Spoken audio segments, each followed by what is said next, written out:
Hello, everyone. I have a simple question, but it's pretty difficult.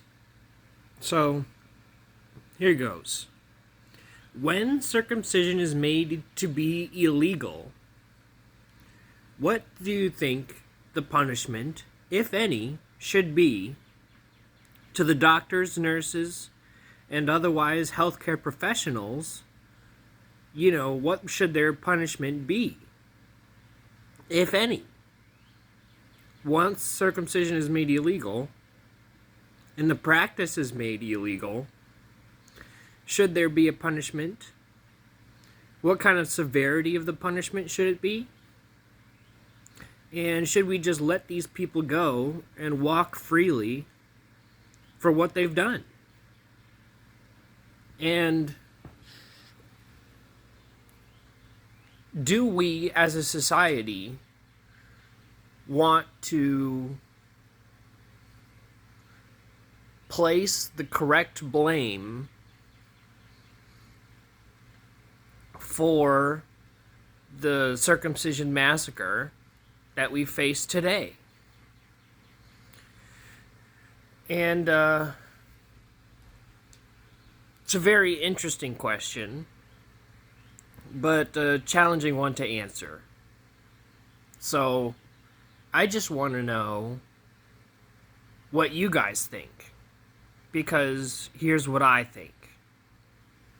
Let me know in the comment section below what you think we should do and what we should do as a society at large.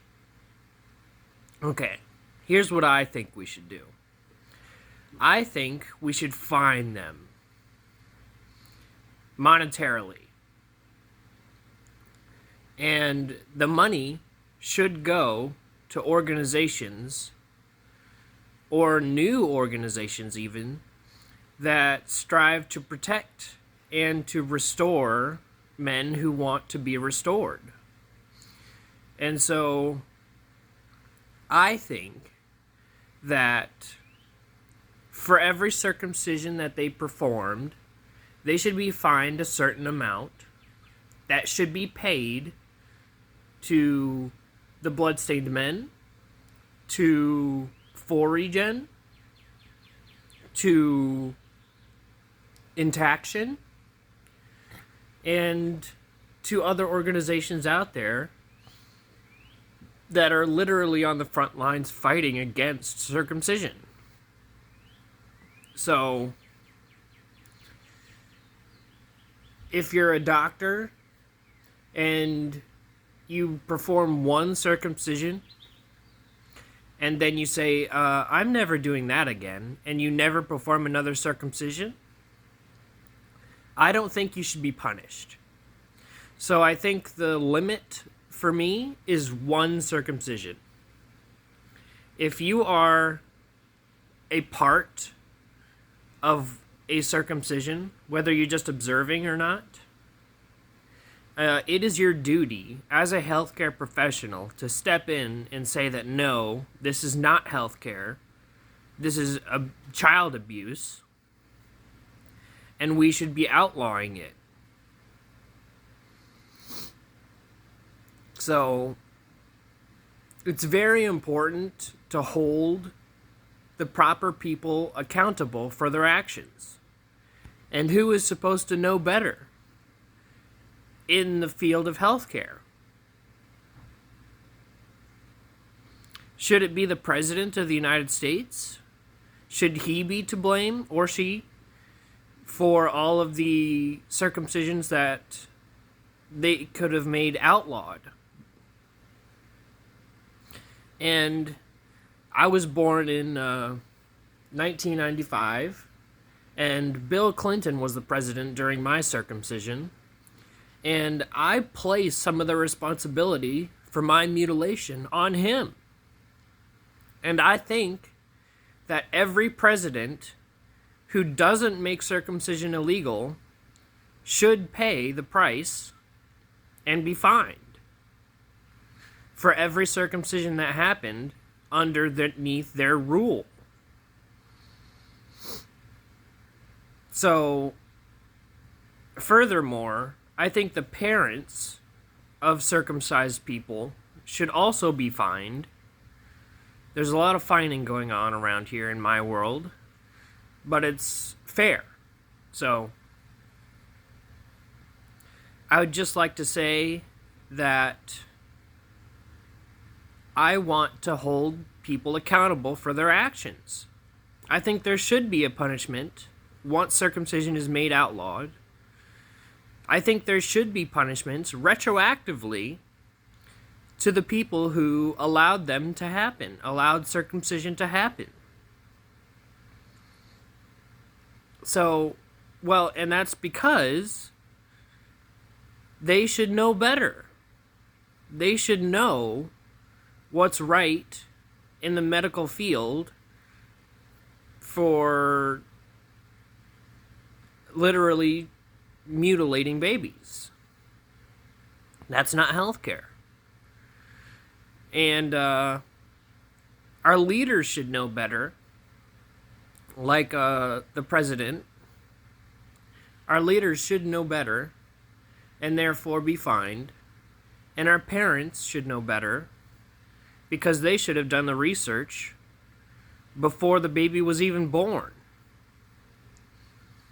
So, in all three layers there, the healthcare, the leadership, and the parents should all be held accountable.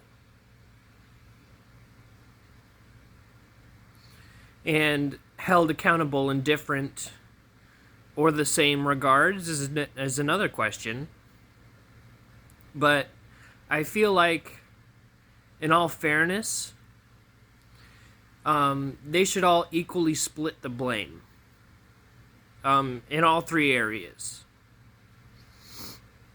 Because the president literally has the power to make circumcision illegal single-handedly.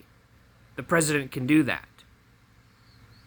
He can literally sign into law the ban of circumcision by himself and force it through.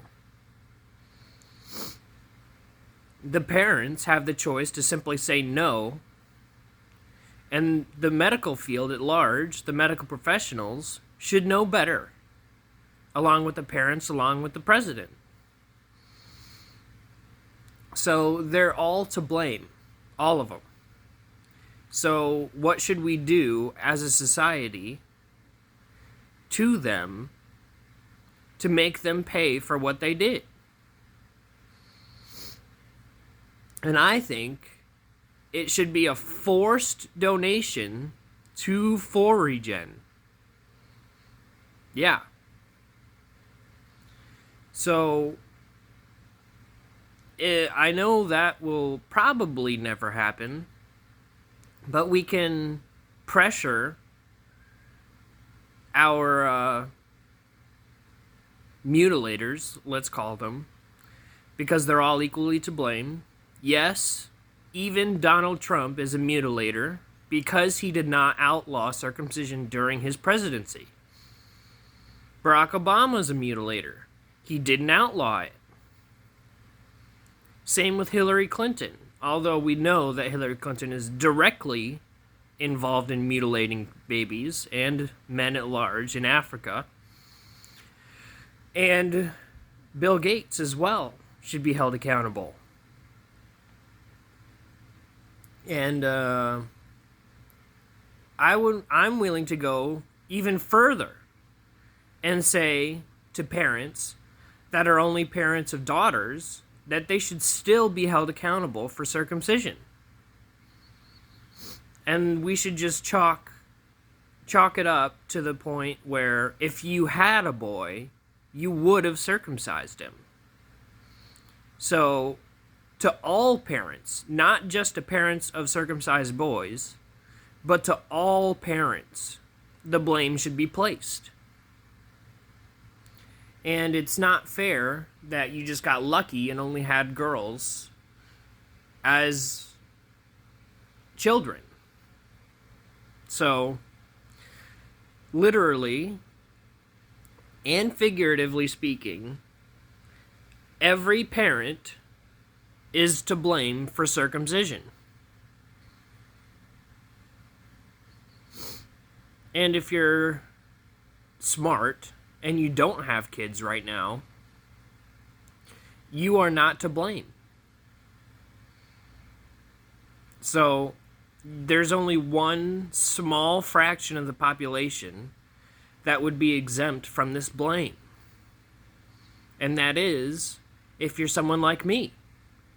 You're single, whether or not being single doesn't really matter, but if you don't have kids, then you're exempt from blame. Although the point can be made that if you're a voter, you are to blame because you could have voted for somebody who's against circumcision. Or you could have written yourself in and gone onto the platform of anti-circumcision. So, if you're below the age of, let's go, 21, and you're without children, you are exempt from blame. And that is the small sliver of the population that I would hold exempt from this fine. That's it. If you're a baby, you're obviously exempt. If you're a child, you're obviously exempt. If you're a teenager, it starts getting a little bit more into the gray area there. But I think you should be exempt if you're a teenager. But once you become an official adult at the age of 21, and you actively don't protest against circumcision, you are also to blame. And you should be fined. We should go into your voting records, see who you voted for, and then place the blame on you whether or not you voted for somebody who's a cutter or not. So, it's a very tall task in my world to place the blame and to actually get fair justice for what was done. But it's a good starting point because, like everything in politics, it's just a bargaining game. So, literally, it's a good bargaining starting point to say that 90% of the population is to blame. It's probably even more than that. 95. So,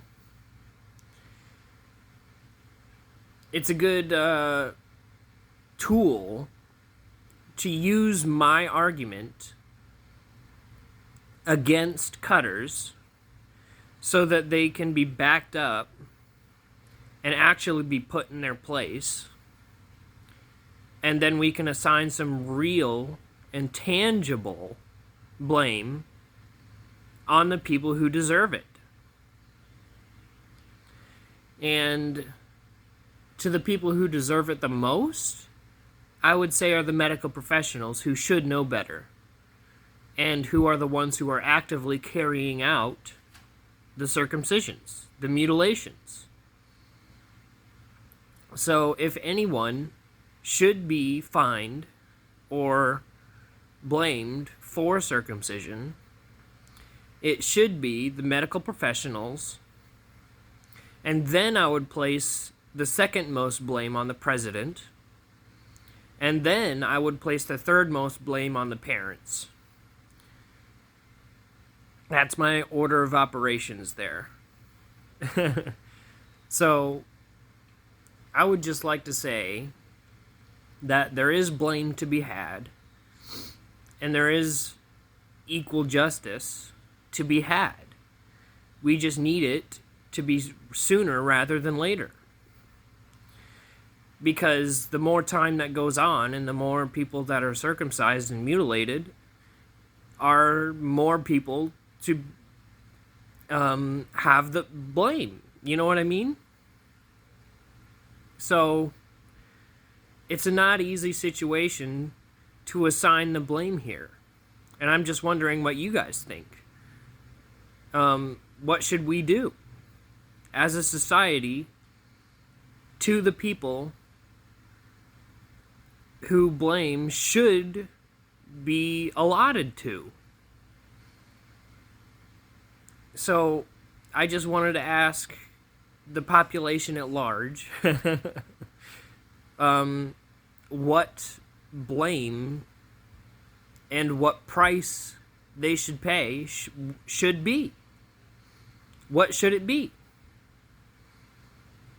I'm very curious to know, because I'm just one person here, and I'm sure there are a lot of good ideas out there that we could use as bargaining templates against the mutilators, and therefore bring an end to circumcision by stoking the flame of fear underneath them. The flame of blame. The blame of flame? Blame. The blame flame. We should be stoking the blame flame underneath the mutilators to get them to become scared. Like, uh-oh, they're coming after me. We should actually outlaw this. And hopefully that, Batman-style fear-mongering should work. So let me know what you guys think. I personally place most of the blame for my mutilation on my father, because he is, one, my parent, and two, also a medical professional. So he should have known better. Doubly should have known better. And I exiled him from the family as a result. We don't speak. I exiled him from communication with my brother as well, and my mother. He's living alone now, sad and alone, as he should be. And it's a sad state of affairs regardless, but he's paying the price. We exiled him. Gladly, in my view. And unfortunately, the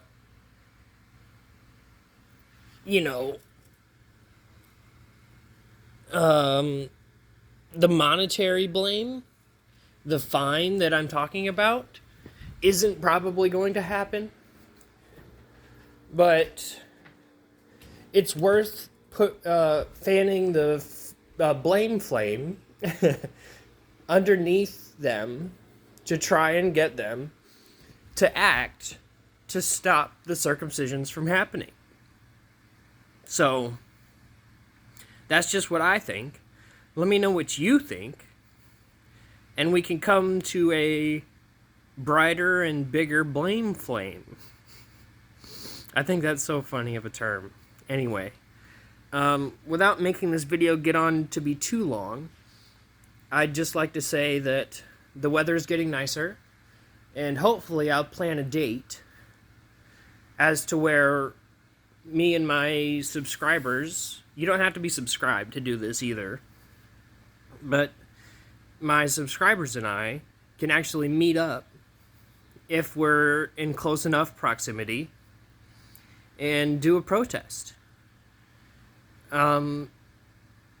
We can stop by a Walmart or something and get some signs, make them, same day, and actually try to make a difference out there with our feet and hands and stuff, instead of just making posts online about it, which is effective. It's just you can reach literally hundreds of people at an intersection in any given hour. So active in-person protesting is viable still. And you can reach more people online So that effort should still be pursued. And why not both? Why not make it an online, in-person, both protest? And just make videos while we're out there. And then take pictures and whatever. And I'm absolutely positive that if we do that, other groups, protest groups like the Bloodstained Men, will take heed and, call us out and say, hey guys, you're doing a really good job. And I can't wait for that day to gain the approval of, one of my heroes, Brother K. So, I'm trying to think of anything else to say. No, I can't think of any, so I'll just end the video here. But let me know what you guys think in the comment section below, and I'll catch you guys in the next one. Bye.